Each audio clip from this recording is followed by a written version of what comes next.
Hello everyone, welcome to जनित IAS.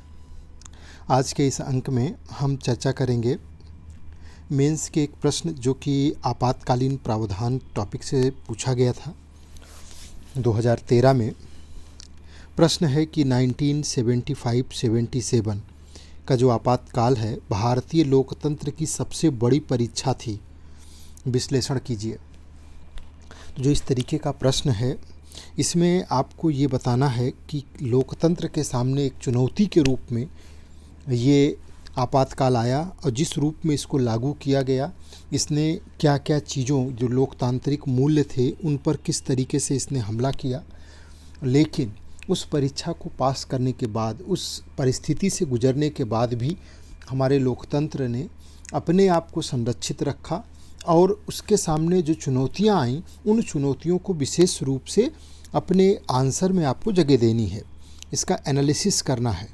Answer को कैसे लिखेंगे कि एक इंट्रोडक्शन देंगे कि 1975 25 जून को भारत में तत्कालीन प्रधानमंत्री इंदिरा गांधी की सिफारिश पे आंतरिक अशांति के आधार पर राष्ट्रीय आपातकाल को लागू किया गया।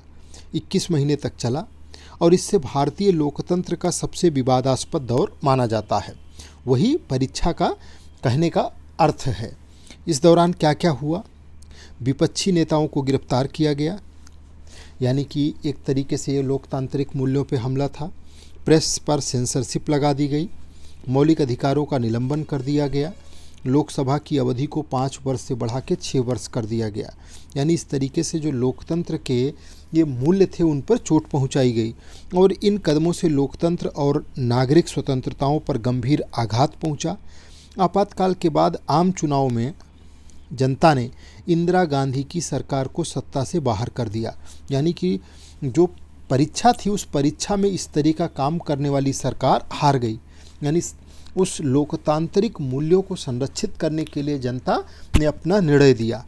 इस अनुभव के परिणाम स्वरूप 44वें संशोधन 1978 द्वारा आपातकालीन प्रावधानों में सुधार किए गए ताकि भविष्य में इसका दुरुपयोग ना हो।